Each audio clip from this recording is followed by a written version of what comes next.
Hello. आज के lesson में हम जानेंगे बच्चा और बचपन के कॉन्सेप्ट के बारे में।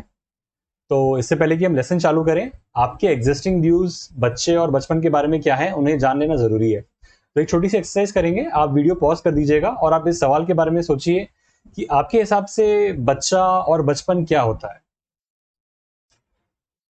और इसके अलावा अगर आप किसी ऐसे इंसान को जानते हैं जिसके आपसे थोड़े से डिफरेंट व्यूज हों, तो उनके व्यूज क्या हैं बच्चे और बचपन के बारे में।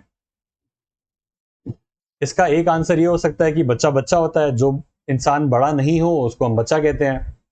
इससे एक और सवाल खड़ा होता है कि बड़ा कौन होता है, अडल्ट हम किसको कहते हैं। ऐसी कौन सी क्वालिटीज और ऐसी कौन सी प्रॉपर्टीज हैं जिससे हम एक अडल्ट को डिस्क्राइब कर सकते हैं। आप कुछ ऐसे एडजेक्टिव्स के बारे में सोचिए जो आप एक अडल्ट के लिए यूज करेंगे। हो सकता है आप ऐसी क्वालिटीज यूज करें जैसे कि grown up, mature, responsible, independent, self reliable, self sufficient, जो खुद का ख्याल रख सके, जो दूसरों का ख्याल रख सके, जो अपने इमोशंस को समझ सके। तो ये सारी प्रॉपर्टीज हम अडल्ट्स को डिस्क्राइब करने के लिए यूज कर सकते हैं। इसके साथ साथ हमें इस चीज के बारे में भी सोचना जरूरी है कि क्या ये सारी प्रॉपर्टीज जो हम लोगों ने मेंशन करी, ये सारे अडल्ट्स में होती है। क्या आपके अंदर ये सारी प्रॉपर्टीज और क्वालिटीज हैं? अगर नहीं है तो क्या आप एक अडल्ट नहीं है? तो और एक्यूरेटली हम एक बच्चे को किस तरीके से डिस्क्राइब कर सकते हैं उसके बारे में जानते हैं। तो देखते हैं इग्नू इस टॉपिक के बारे में क्या बोलता है। तो ये पहला चैप्टर रहेगा, concept of childhood and adolescence. ये इग्नू का मटेरियल है, this is all freely available and इसकी लिंक्स हम लोग डिस्क्रिप्शन में मेंशन कर देंगे। अब इसमें से जो चीजें मुझे अच्छी लगी, जो मुझे इंटरेस्टिंग लगा, उसको मैंने कंपाइल करके अपने बीएड के नोट्स में मेंशन कर रखा है। ये बीएड के नोट्स की लिंक भी डिस्क्रिप्शन में मेंशन होगी। इसके अलावा ये नोट्स पढ़ते समय जो वीडियो का पार्ट रहेगा, मैं उसको फास्ट फॉरवर्ड कर दूंगा या फिर स्किप कर दूंगा, ताकि जो वीडियो है वो थोड़ा सा शॉर्ट और क्रिस्प बने। Okay, so let's start.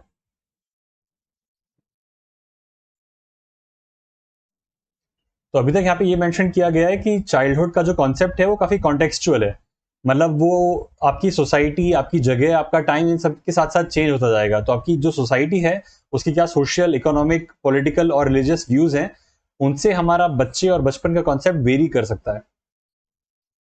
इसके अलावा एक काफी इंपॉर्टेंट पॉइंट इन्होंने यहाँ पे मेंशन किया गया है कि as adults we see children in the same manner and not as unique individuals who have varied experiences, interest, styles of learning and knowledge.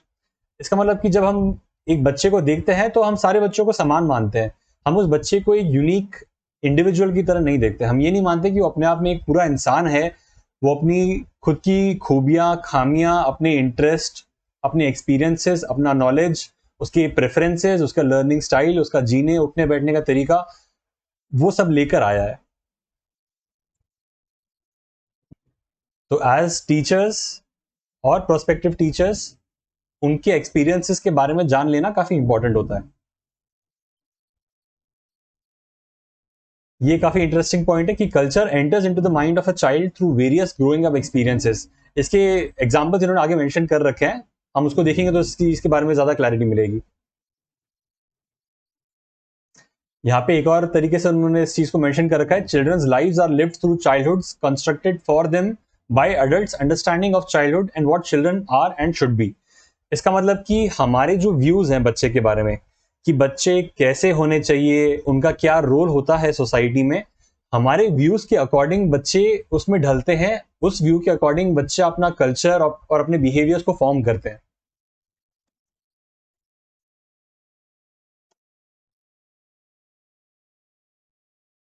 यहाँ इन्होंने थोड़ी सी हिस्ट्री के बारे में बताया है। तो हिस्टोरिकली देखा जाए तो पुराने जमाने में बच्चों का कंसेप्ट एग्जिस्ट नहीं करता था। बच्चे यानी कि सिर्फ जो बेबीज होते थे, उनके अलावा अगर कोई छोटा बच्चा है तो उनको लिटिल अडल्ट की तरह ही देखा जाता था। उनकी सारी जो पेंटिंग्स और ड्राइंग बनाई जाती थी वो अडल्ट के तरीके से ही बनाई जाती थी। यहाँ पे ये भी मेंशन किया गया है कि 7 साल के बच्चे भी वर्क फोर्स में एंटर करते थे और घर के काम काज जितना भी वो कर सकते थे उनकी कैपेसिटी के हिसाब से वो एक अडल्ट की लाइफ में ही जुड़ जाते थे।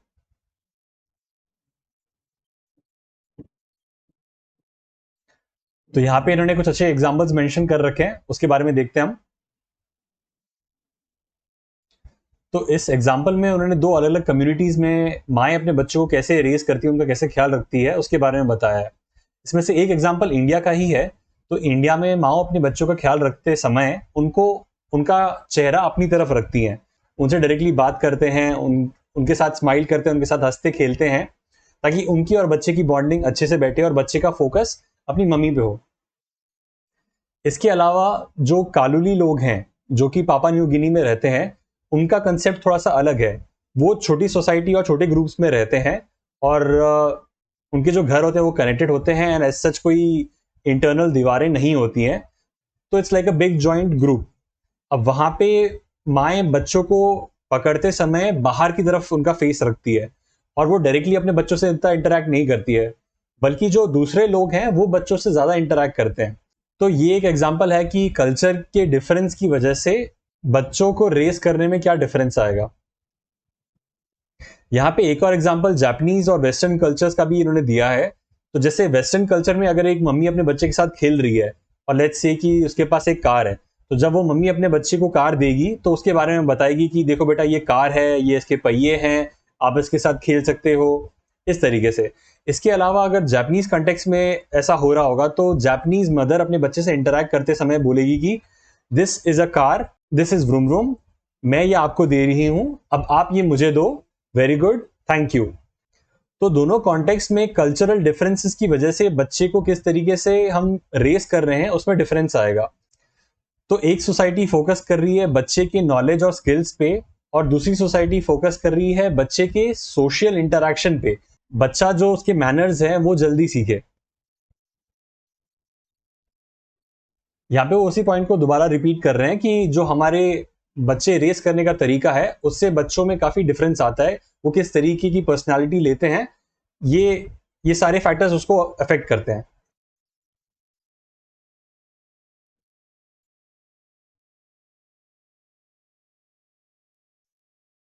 इसके अलावा इन्होंने यहाँ पे ये भी मेंशन कर रखा है कि जो लीगल एज है एक अडल्ट बनने की, ये भी काफी सारी कंट्रीज में अलग अलग है।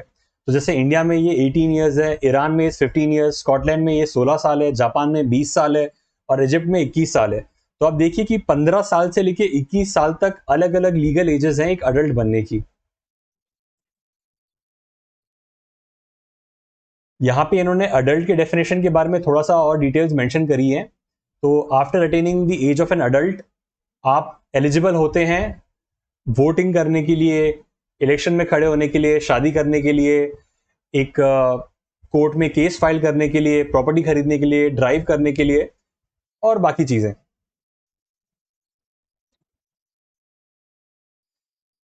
अडल्ट और चाइल्डहुड के अलावा इन्होंने एडोलेसेंस फेज को भी यहाँ पे मेंशन किया है। तो जैसे 0 से लेके जब तक बच्चे की प्यूबर्टी आती है तब तक हम उसको चाइल्ड में कंसिडर करते हैं। उसके बाद जब प्यूबर्टी से लेके अडल्ट के बीच में जो फेज आता है उसको ये लोग एडोलेसेंस बोलते हैं। तो एडोलेसेंस फेज में ये बता रहे हैं कि बच्चा अडल्ट होने की तैयारी करता है, एक अडल्ट के जो बिहेवियर्स हैं वो सीखता है इस फेज में।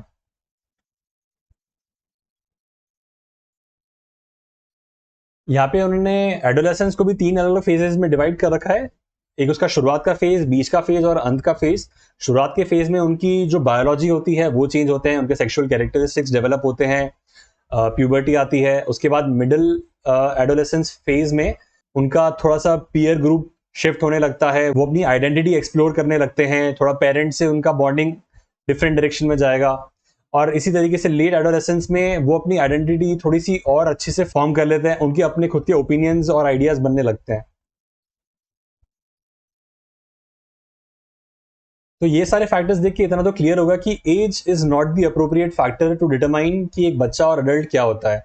सिर्फ और सिर्फ एज के बेसिस पे हम ये डिसीजन नहीं ले सकते कि कौन बच्चा है कौन बड़ा है। उनके एक्सपीरियंसेस क्या हैं, उनकी मेच्योरिटी लेवल क्या है, ये सारे फैक्टर्स भी हमें कंसिडर करने चाहिए। कुछ फैक्टर्स इन्होंने यहाँ पे मेंशन किए हैं, जैसे कि फिजिकल, कॉग्निशन, सोशल, इमोशन और परसेप्शन। तो इन सारे फैक्टर्स में हमारी ग्रोथ कैसे होती है वो यहाँ पे इन्होंने मेंशन कर रखा है कि जैसे फिजिकली तो जैसे हम लोगों ने डिस्कस किया कि बायोलॉजी चेंज होती है बच्चों की।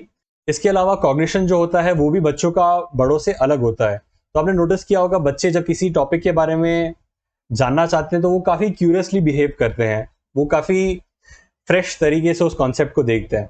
इसके अलावा जो बड़े होते हैं उनकी खुद की अपनी एक थिंकिंग होती है, वो अपने खुद के व्यूज लेके आगे उस टॉपिक को एक्सप्लोर करते हैं। इसी तरीके से सोशल रोल्स में भी फर्क होता है। बच्चे अपने सोशल रोल्स को एक्सप्लोर कर रहे होते हैं। इनिशियली तो उनका ख्याल बड़े रखते हैं, बट जैसे जैसे वो बड़े होते हैं तो वो सोसाइटी में उनका रोल समझने लगते हैं और उसकी रोल्स एंड रिस्पॉन्सिबिलिटीज फुलफिल करने लगते हैं।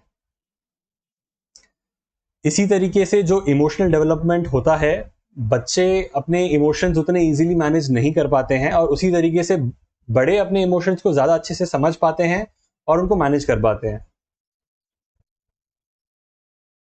लास्ट में इन्होंने परसेप्शन को भी मेंशन किया है, तो बच्चे एक चीज को किस तरीके से परसीव करते हैं उसमें और बड़े में काफी फर्क होता है। तो जैसे कि आप बादलों की तरफ पॉइंट करके बच्चे से पूछेंगे कि ये क्या है, क्या हो रहा है, तो बच्चा उसको बोलेगा कि वो बादल मेरा पीछा कर रहा है या सूरज मेरा पीछा कर रहा है। और आप एक अडल्ट से पूछेंगे तो वो बता सकता है कि धरती घूम रही है, तो उसकी वजह से सूरज चेंज हो रहा है, या फिर हवा चल रही है उसकी वजह से बादल मूव हो रहे हैं। तो दोनों के परसेप्शन में काफी डिफरेंस है। तो इसके कुछ कॉन्सेप्ट्स के बारे में हम थोड़ा सा और सोचते हैं।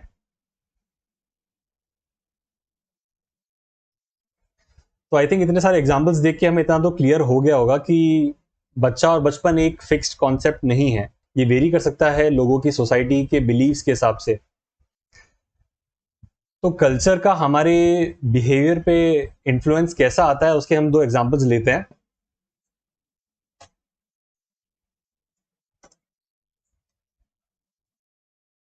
जो पहला एग्जांपल है वो मैंने यूनिवर्सल ह्यूमन वैल्यूज के कॉन्फ्रेंस में सुना था।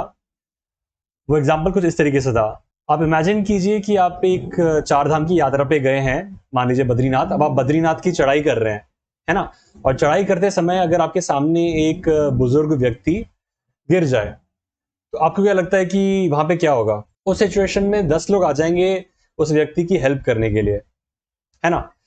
अब इमेजिन कीजिए कि ऊपर मंदिर में से एक अनाउंसमेंट होती है कि आज मंदिर जल्दी बंद हो जाएगा और दर्शन सिर्फ और सिर्फ जो पहले 100 लोग ऊपर पहुंच पाएंगे उन्हीं के होंगे, बाकी लोगों के दर्शन नहीं होंगे, उन्हें खाली हाथ घर जाना पड़ेगा। तो अब इमेजिन कीजिए सेम सिचुएशन, अगर एक बुजुर्ग व्यक्ति वहां पे गिर जाए तो क्या होगा? आपको लगता है उस भगदड़ में जहां पे लोगों को जल्दी है ऊपर मंदिर जाने की, कोई आके उस बुजुर्ग की हेल्प करेगा? चांसेस बहुत कम है। तो एक सिंपल अनाउंसमेंट से हमारा बिहेवियर कितना ज्यादा चेंज हो गया।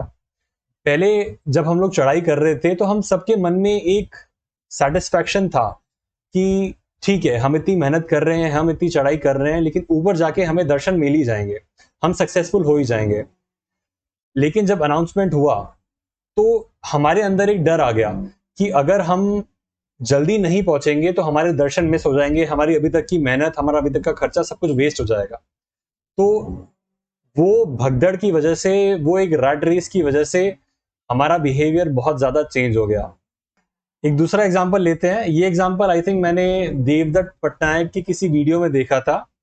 तो वो एक हाइपोथेटिकल सिचुएशन बताते हैं जहां पे अलेक्जेंडर द ग्रेट, जो पूरी दुनिया कॉन्कर कर चुके हैं, वो इंडिया के एक बीच पे लैंड करते हैं।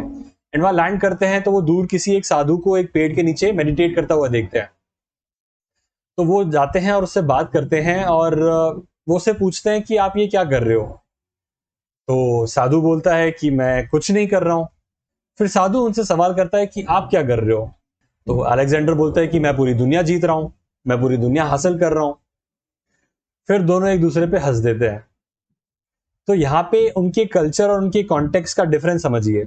अलेक्जेंडर जो एक वेस्टर्न फिलोसफी में ग्रो हुआ था, उस फिलोसफी में ये बताया जाता है कि जब लोग मरते हैं तो उनको, जैसे हमारा जन्नत होता है तो वैसे ही एक जन्नत के दरवाजे होते हैं। जन्नत के नीचे एक नॉर्मल दुनिया होती है और उसके अलावा एक ऐसी जगह होती है जहाँ पे हीरोज को एंट्री मिलती है। तो बेस्ड ऑन योर अचीवमेंट आपको देखा जाता है कि आपको उस जगह पे, उस जन्नत में एंट्री मिलेगी या नहीं मिलेगी।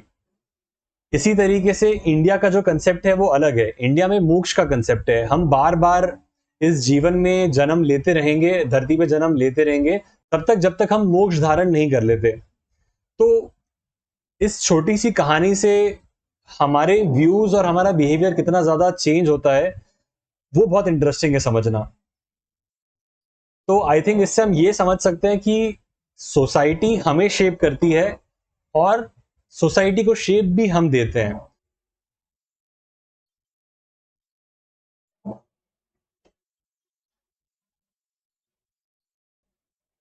तो आई होप कि ये चीज क्लियर हो गई होगी. Childhood is not a given concept, it is a concept that develops through adults lenses and their ways of perceiving children in society.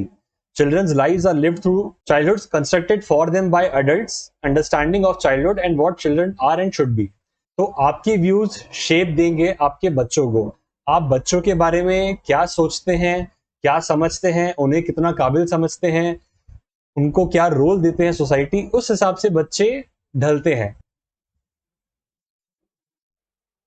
और एक ये मैसेज भी काफी इंपॉर्टेंट है समझना कि maturity refers to the stage of life when a person is considered to be fully developed physically, emotionally, socially and intellectually. तो सिर्फ एज ही एक फैक्टर नहीं होता.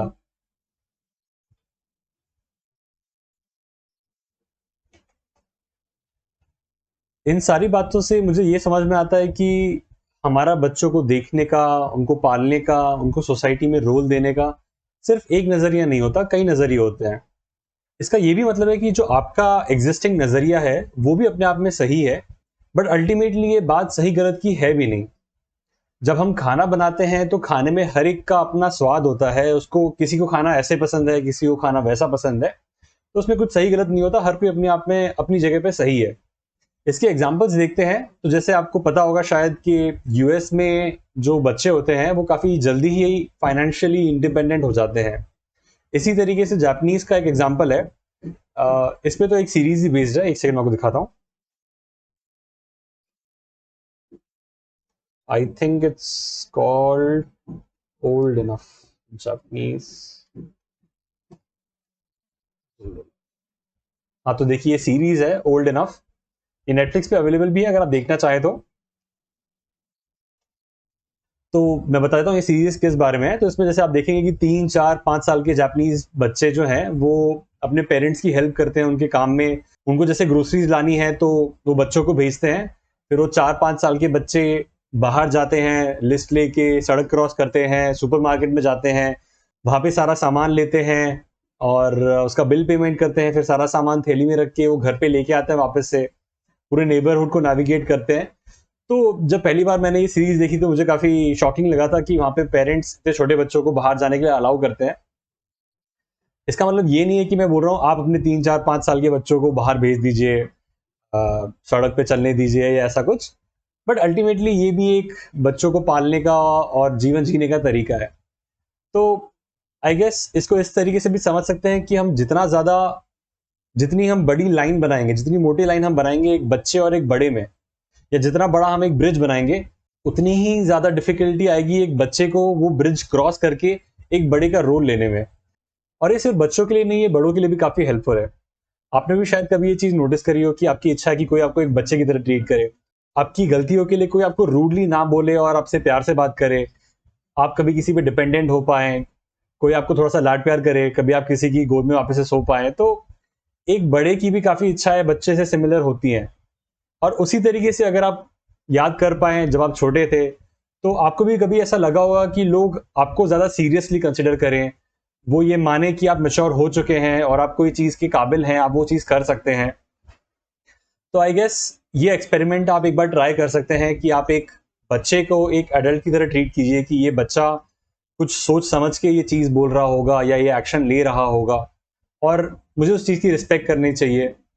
और उसी तरीके से आप एक अडल्ट को एक बच्चे की तरह ट्रीट कीजिए और उनकी सारी बातें उतनी सीरियसली ना लें और उनको थोड़ी सी फ्लेक्सिबिलिटी प्रोवाइड कीजिए उनके डिसीजंस में और उनकी रिस्पॉन्सिबिलिटीज में. हो सकता है इस एक्सपेरिमेंट से आप कुछ वैल्यूएबल ऑब्जर्वेशंस ले पाए. खैर, आज का लेसन यही खत्म होता है. आई होप आपको इसमें काफी इंटरेस्टिंग पॉइंट्स मिले होंगे. इसके अलावा जो हमारा पुराना इंट्रोडक्शन वाला वीडियो था वो मैं आई बटन में ऐड कर दूंगा एंड कोई और इंपॉर्टेंट लिंक्स जो होंगे वो सारे डिस्क्रिप्शन में मेंशन होंगे. Thank you, bye bye.